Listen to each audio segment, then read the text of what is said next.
Hello, my student. Good morning. सुप्रभात. Welcome to BSc government senior secondary school Pinjaura online classes को आपका हार्दिक स्वागत है. क्लास 1 है और आज का हमारा जो हेडिंग्स है कि पूर्ति की लोच को मापने की विधियां. कि sir methods of elasticity of supply यानी कि पूर्ति की लोच को मापने की कौन कौन सी विधि है उसके बारे में हम डिस्कस करने वाले हैं. ठीक है, तो क्लास को स्टार्ट करने से पहले एक बार लाइक करिए और शेयर करिए और सब्सक्राइब जरूर करिए ताकि ये जो लेक्चर्स वीडियो आ रही है उसका नोटिफिकेशन तुरंत ही मिल सके. क्योंकि आज भी मैं आपको दो वीडियो भेजने वाला हूँ. एक तो आपके है पूर्ति की लोच को मापने की विधियां और एक भेजूंगा मैं आपको पूर्ति की लोच को प्रभावित करने वाले घटक. ठीक है, कि पूर्ति की लोच को प्रभावित करने वाले घटक कौन कौन से है.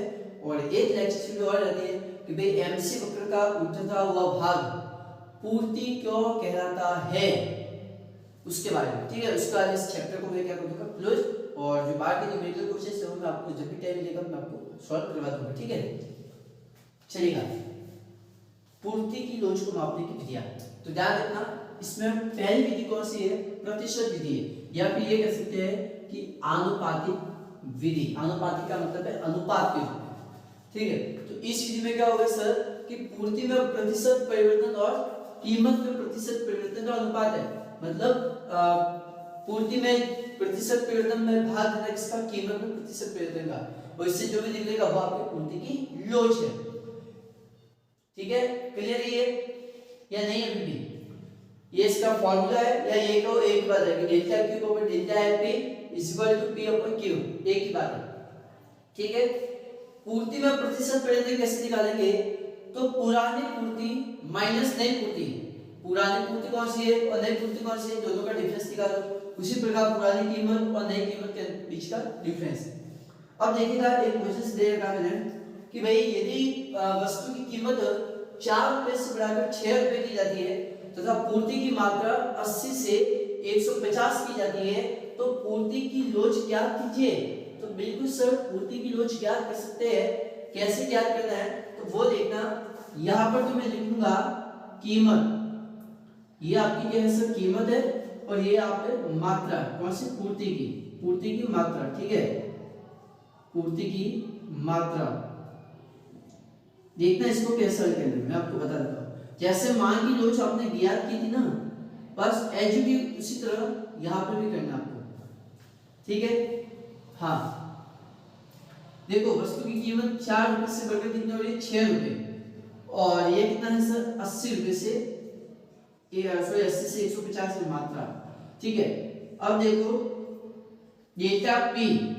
तो डेल्टा पी का मतलब है कीमत में कितना परिवर्तन हुआ, तो कीमत में 2 रुपए का परिवर्तन और डेल्टा क्यू में 70 का. और ये आपकी पी और ये आपकी क्यू यानी कि पी कितना है सर 4, क्यू कितना है सर 80 है. अब देखो डेल्टा पी कितना है सर 2 है और डेल्टा क्यू 70 है. अब फॉर्मूला आपको पता ही है. अब फॉर्मूले के अकॉर्डिंग आप मान रख सकते हैं या फिर ये वाला काम करो तो भी एक ही बात है. ठीक है, कैसे देखना अच्छे से. ES equal delta Q upon delta P is equal to P upon Q. इसमें भी 3 स्थितियां होगी, या तो इकाई के समान होगी, इकाई से कम या फिर इकाई से अधिक. ठीक है, डेल्टा क्यू कितना है सर 70 है और डेल्टा पी 2 है. ठीक है, इसके बाद पुराने वाली कीमत 4 और मात्रा कितनी है सर 80 है. अब ये करो 35 और ये भी देखो सर. यानी कि अब इसको सॉल्व करना है, कैसे होगा वो देखते रहो.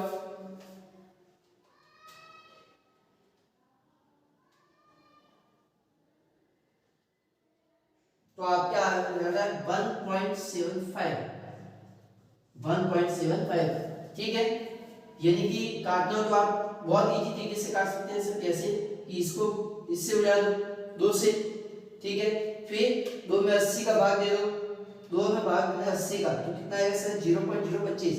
फिर वापस एक जीरो से या फिर एक जीरो से एक जीरो ये काट दो. ठीक है, 2 में भाग दो 8. तो ये आ गया 0.25। अब 0.25 है, अब 7 में भाग देना 0.25 का, तो आपके आएगा 1.75। ठीक है, तो ये आपके क्या है 1.75, मतलब 1.75 पे ये कैसा है sir, ES greater than 1, ES greater than 1। ठीक है, यानी कि ये कैसा है सर, इकाई से अधिक है, इकाई से अधिक है। अगर मान लीजिएगा ये होता कि यहाँ पर 160 होता, 160 होता, तो क्या होता सर, तो ये कैसा होता सर, इकाई के समान आता। यदि वस्तु की मात्रा में भी यहाँ पर 160 होता तो क्या होगा, अन्यथा नहीं कह रहा। क्लियर है ये? ठीक है, इसको नोट कर दो। और नेक्स्ट ज्यामिति विधि, ज्योमेट्रिकल मेथड्स, या इसको बिंदु रेखा विधि भी कहते हैं। तो एक बार इसको नोट कर लो, स्क्रीनशॉट ले लो। ठीक है, क्योंकि प्रैक्टिस सवाल तो बहुत है, लेकिन फिलहाल अभी मैं कोर्स कंप्लीट करवाऊंगा, और कोर्स कंप्लीट होने के बाद में मैं एक एक क्वेश्चंस को अपन लेंगे बालों की जड़ में जाकर। ठीक है, क्योंकि एक बार अपने को समझते भी पूरा करना है, क्योंकि अब सोने का वक्त नहीं है, अब उठने का वक्त है। ठीक है, क्योंकि मंजिल की रात को पूरा गई, इसीलिए नोट कर दो।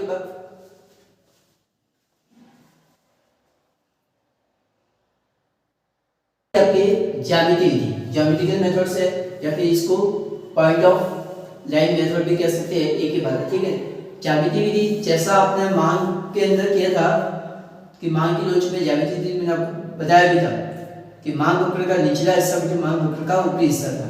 ठीक है, बस एचटी यहाँ पर भी है, यहाँ पर थोड़ा सा शब्द है वो टेढ़े है। ठीक है, शब्द क्या थोड़े बहुत टेढ़े हुए, तो समझना इसको बहुत ही इंपॉर्टेंट है, क्योंकि ज्योमेट्रिकल मेथड्स, इसीलिए। क्योंकि मांग में तो इतनी दिक्कत नहीं थी कि भाई मांग का कोई भी पॉइंट दे रखा होता है और उस पॉइंट के नीचे वाला भाग ऊपर रखा जाता है सूत्र के अंदर, और ऊपर वाला हिस्सा नीचे। तो वहां पर था कि भाई मांग वक्र का निचला हिस्सा बटे मांग वक्र का ऊपरी हिस्सा, लेकिन यहाँ पर शब्द अलग है, देखना, क्योंकि कन्फ्यूजन का अलग पॉइंट यही है।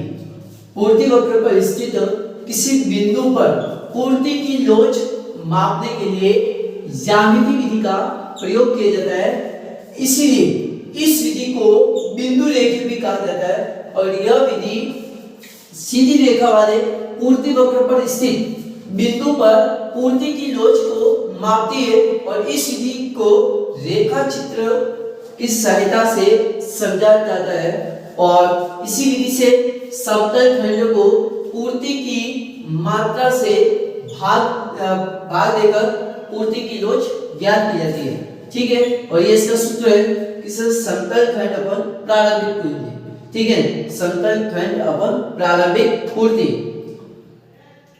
फिर एक लाइन लिखा है कि जो समतल खंड क्या होता है, ध्यान रखना, पूर्ति वक्र बनाने पर एक्स अक्ष को जहां पर काटता है, ठीक है, यानी कि जब भी आप पूर्ति को बढ़ाओगे और ये एक्स अक्ष को जहां पर भी काटेगा, वो वाला भाग, यानी कि जो क्षैतिज जो भाग होता है वो क्या कहलाता है, समतल। यानी कि जहां पर भी एक्स अक्ष को काटेगा वो समतल भाग है। ठीक है, अब इसमें मैंने पहला लिखा है सर कि इकाई के बराबर लोचदार, इकाई के बराबर लोचदार, यानी कि ये सिक्वल 1।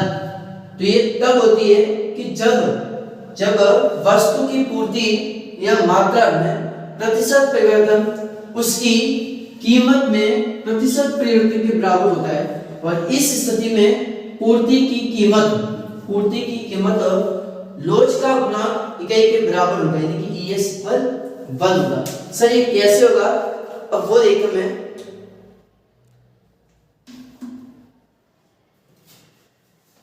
देखो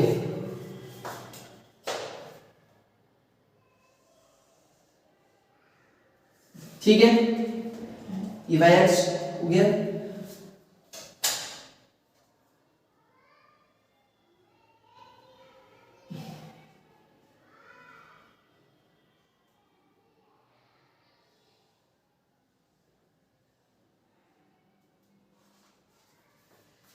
ठीक है, ये लाइन खींच ली है मैंने। अब देखना,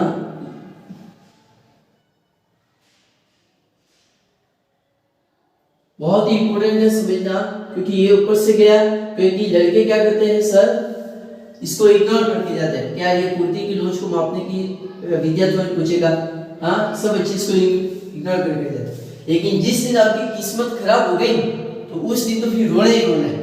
इसीलिए और ये प्रश्न को 1 2 नंबर में नहीं आएगा, ये आएगा तो 6 नंबर के अंदर आएगा, ये क्लियर मिलता हो।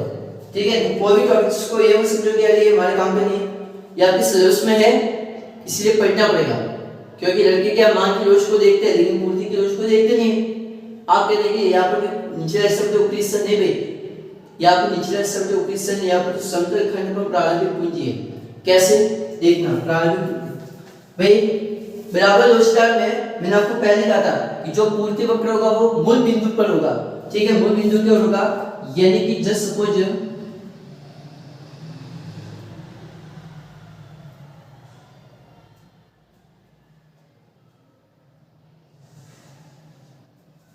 ठीक है, ध्यान रखना यह आपका एसएस वक्र है, ये आपका कौन सा वक्र है, एसएस वक्र यानी कौन सा, पूर्ति वक्र। ठीक है, और पूर्ति वक्र यानी कि लोचदार में जब इकाई के समान हो रही थी तो ऐसी स्थिति में जो पूर्ति वक्र है ये कहां पर काटता है सर, तो मूल बिंदु है सर, ये 0 पर, ये मूल बिंदु, यानी कि जब भी इकाई के समान होगी तो पूर्ति वक्र इस मुख्य बिंदु जो मूल बिंदु मिड पॉइंट है इस मिड पॉइंट को काटेगा। यानी कि ये जो वक्र है ये वक्र भी इसको पूर्ति वक्र को अगर बढ़ा दे नीचे की ओर तो किस तरह से होगा वो देखना।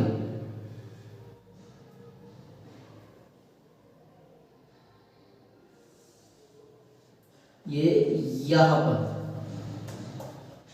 ठीक है, अब देखो ये पूर्ति वक्र है, ये मूल बिंदु को काट रहा है कि नहीं काट रहा सर, बिल्कुल सर काट तो रहा है। ठीक है, अब मान लीजिएगा पूर्ण प्रतियोगिता के अंदर क्या होती है सर, कीमत तो स्थिर होती है। मान लीजिएगा जस्ट सपोज मैंने कह दिया कि ये मेरी क्या है सर, कीमत है, ये क्या है सर, मेरी कीमत। ठीक है, और ये इसको यहां से मिला दो, यानी कि ये आपकी प्राइस हो जाएगी। ठीक है, और चलो एक काम करते हैं, ये आपकी स्मॉल एक्स है और ये आपकी एक्स है। ठीक है, अब देखो यहां पर समतल भाग कौन सा हो गया और प्रारंभिक भाग कौन सा हो गया, तो देखना यहाँ पर मैंने कीमत रखी है, तो जहां पर कीमत पूर्ति से टच होगी वहीं पर क्या होगी, इसकी मात्रा होगी, यानी कि यही भाग इसके क्या हो गया सर, समतल भाग, यानी कि मूल बिंदु से लेकर जो एक्स का वाला भाग है ये कौन सा, समतल भाग है। यानी कि यहाँ पर मैं बातचीत करूंगा तो क्या सर, ये ध्यान रखना कि ये मात्रा है, ये आपकी क्या है सर, मात्रा। ठीक है, ये आपका पूर्ति वक्र, ये आपका क्या है सर, पूर्ति वक्र, यानी कि कैसा होगा सर, ES = 1। सर कैसे होगा देखना, समतल खंड भी यही है, OX है और ये भी OX है। ठीक है, तो OX कितना हो जाएगा सर, ये 1।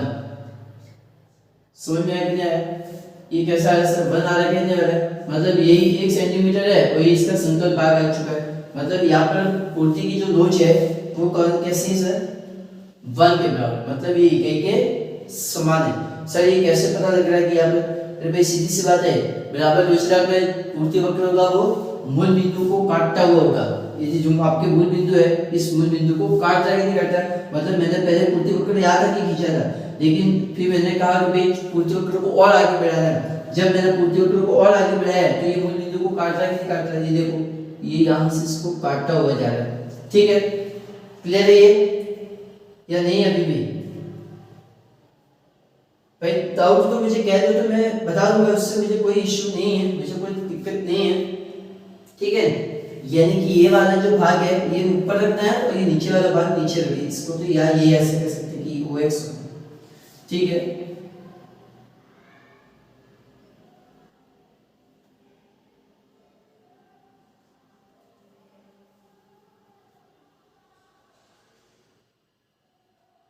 OX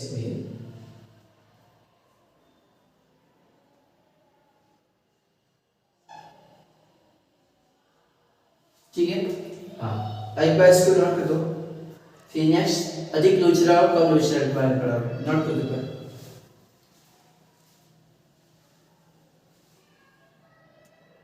अधिक लोचदार पूर्ति ES > 1, तो सर ग्रेटर देन में डायग्राम कैसे बनाना है उसके बारे में देखना है। ग्रेटर देन का मतलब है कि यहाँ पर जो लोच होगी वो इकाई से अधिक होगी।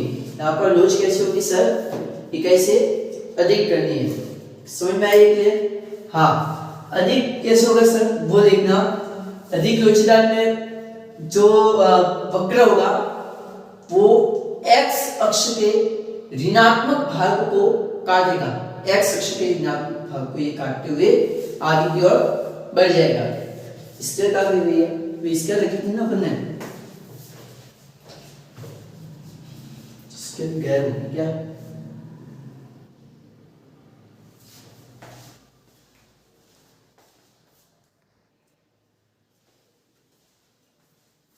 चलिए सेकंड आपके है अधिक लोचदार पूर्ति, ES ग्रेटर देन 1, इकाई के समान तो समझ में आ गया मूल बिंदु की ओर, ठीक है। उसके बाद मैं कह रहा हूं इसकी अधिक लोचदार में क्या होगा सर कि यहाँ पर जो लोच की पूर्ति होगी वो कैसे होगी, एक से ज्यादा होगी, एक से ज्यादा, यानी कि यहाँ पर जो आपका डायग्राम होगा वो कैसे होगा सर, x अक्ष के ऋणात्मक भाग को काटते हुए बढ़ेगा, ठीक है। देखना कैसे मैं कह रहा हूं आपको समझाने की कोशिश।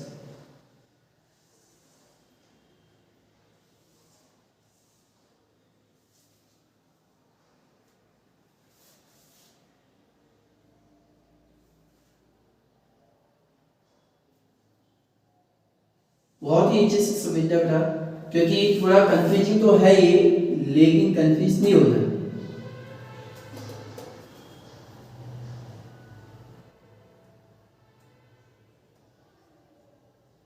यहाँ पर जो आपका वक्र बनेगा, ठीक है, ये आपकी कीमत है और ये आपकी पूर्ति की मात्रा है। यहाँ पर जो आपका वक्र बनेगा वो इस तरीके से बनेगा,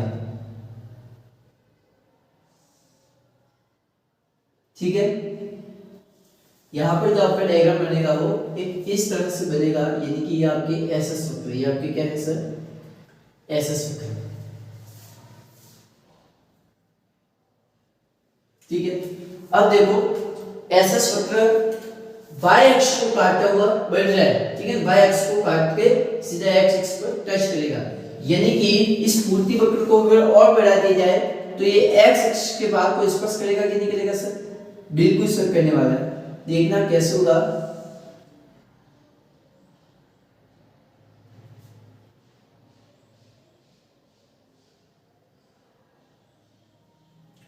देखना ये कैसे होगा, देखो ये x अक्ष के भाग को टच कर रहा है, ये यहां पर,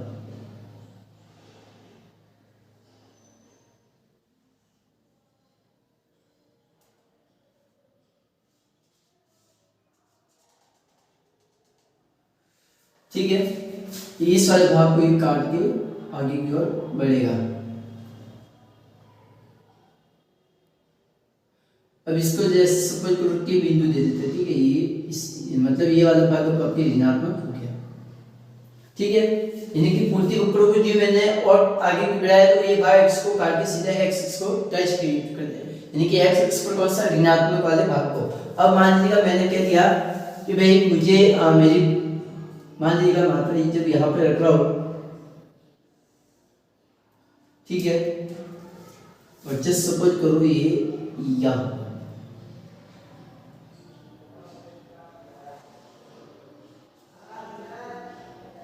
ठीक है, ये आपकी कीमत है वो भी, और ये सपोज करो ये आपकी x अक्ष है और ये इसको भी x नाम दे देते हैं, ठीक है। हाँ, अब देखो इसमें समतल भाग कौन सा है उसको ऊपर रखना है, बाकी को नीचे रखना है। मतलब सबसे ज्यादा भाग कौन सा है, ये वाला है ना, सबसे ज्यादा भाग ये, मतलब ये क्या, ये मान सकते हैं कि ये भी कितना है, 4 सेंटीमीटर है, ठीक है। यानी कि यहाँ पर मैं ये कहूंगा कि tx upon ox, tx upon ox, या फिर आप कहो किससे जाकर मुझे तो q लिखना है तो q लिख लो, कोई आपत्ति नहीं है, ठीक है, q लिखना है तो q लिख लो। अब देखो सबसे ज्यादा भाग कौन सा आपके t की है, वो की तो छोटा है, तो t की ज्यादा मतलब ये समझो कि ये 4 सेंटीमीटर है, और OF से ये मान लीजिए कितना है सर, 3 सेंटीमीटर है। तो यहाँ पर आपकी जो लोच होगी वो भी कैसे होगी, ज्यादा होगी, ठीक है, एक से ज्यादा है। देखना कितने आ रही है, एक से ज्यादा आ रही है, मतलब 1.3 आ रही है, 1.3, यानी कि 1.3 कैसा है सर, ES से ज्यादा है, ES भाग ग्रेटर देन से ज्यादा है। यानी कि एक बिंदु होता है, उस बिंदु से लेना है। जैसे कि मैंने कह दिया कि भाई अधिक स्लोचुलर में क्या होगा, क्योंकि सर y एक्स को काटते हुए आगे की ओर बढ़ेगा और ये x के ऋणात्मक भाग को टच करेगा, ठीक है। तो जहां पर टच करेगा तो वहां पर एक आपको बिंदु और प्राप्त हो जाएगा, ठीक है। ये तो कौन सा आपके ये वाले भाग में। अब इस वाले भाग में देखना कि कम लोचदार में क्या होगा, तो सर जब वस्तु की मात्रा में प्रतिशत परिवर्तन, क्या कह रहा हूं, प्रतिशत परिवर्तन उसकी कीमत के अधिक परिवर्तन से कम होता है, अधिक कीमत के प्रतिशत परिवर्तन से कम होता है। इस स्थिति में पूर्ति की कीमत तो इसका जो गुणा होता है वो कैसे होगा, 1 से कम होगा। कैसे देखना,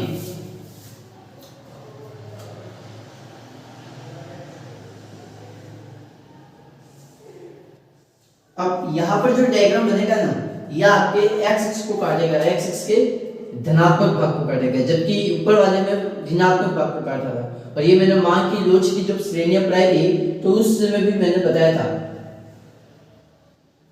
वो आपने अगर पढ़ी होगी तो अन्यथा नहीं, ठीक है। अब देखो यहाँ पर जो आपका पूर्ति वक्र होगा वो इस तरीके से होगा,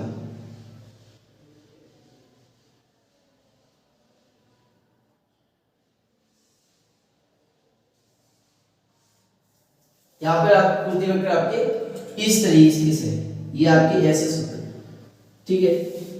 अब देखना इस पूर्ति वक्र को और आगे बढ़ा देते हैं, इस पूर्ति वक्र को और आगे मैंने बढ़ा दिया, ठीक है। ये आपके पूर्ति वक्र आता था और इसको मैंने आगे और बढ़ा दिया। मान लीजिए इसको मैं दे देता हूँ टी क्यू टी, और ये यहाँ पर मैं बिंदु डाल देता हूँ, कीमत डाल देता हूँ,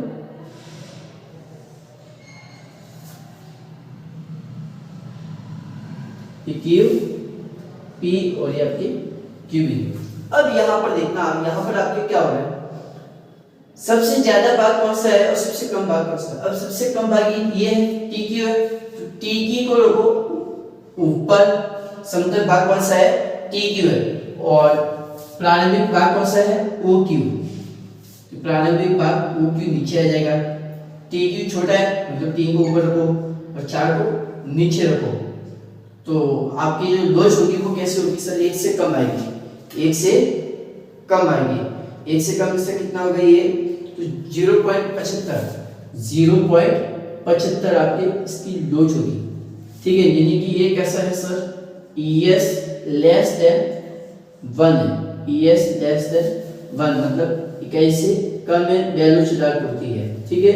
इकाई से कम बेलोचदार, ठीक है। जबकि इससे पहले उल्टा था, देखो यहाँ पर x अक्ष के ऋणात्मक भाग को काटता है, ठीक है। और ये मैंने पहले भी बताया था, x अक्ष के ऋणात्मक भाग को काटता है, ऋणात्मक भाग को काटता है, जबकि यहाँ पर x अक्ष के धनात्मक भाग को काटता है, धनात्मक भाग को काटता है।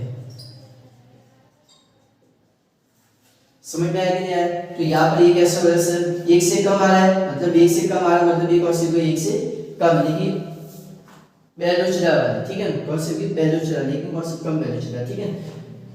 समझ में आया कि नहीं आया? यानी कि जहां पर आपकी पूर्ति जा रहा है वो आपके समतल भाग है, और जहां से मूल बिंदु से स्टार्ट हो रहा है वो आपके प्रारंभिक पूर्ति, मतलब ये आपके समतल पूर्ति हो गया और ये आपके प्रारंभिक पूर्ति। और सूत्र क्या था, इस समतल खंड अपन प्रारंभिक पूंजी, सॉरी प्रारंभिक पूर्ति, हाँ ठीक है, समतल खंड अपन प्रारंभिक पूर्ति। तो ये आपकी क्या थी सर, ज्यामितीय विधि। ये आपकी कौन सी थी, ज्यामितीय विधि, जो पूर्ति की लोच को मापने की 2 विधि है यहाँ पर, प्रतिशत विधि और ज्योमेट्रिकल मेथड्स। तो ये मैंने दोनों बता दी है। अब नेक्स्ट अगली जो वीडियो में आपको दे रहा हूँ वो है कि सर पूर्ति की लोच को प्रभावित करने वाले घटक कौन कौन से हैं उसके बारे में, ठीक है। पूर्ति की लोच को प्रभावित करने वाले कारक कहो या घटक कहो, एक ही बात है। नोट कर दो, स्क्रीनशॉट ले लो भाई।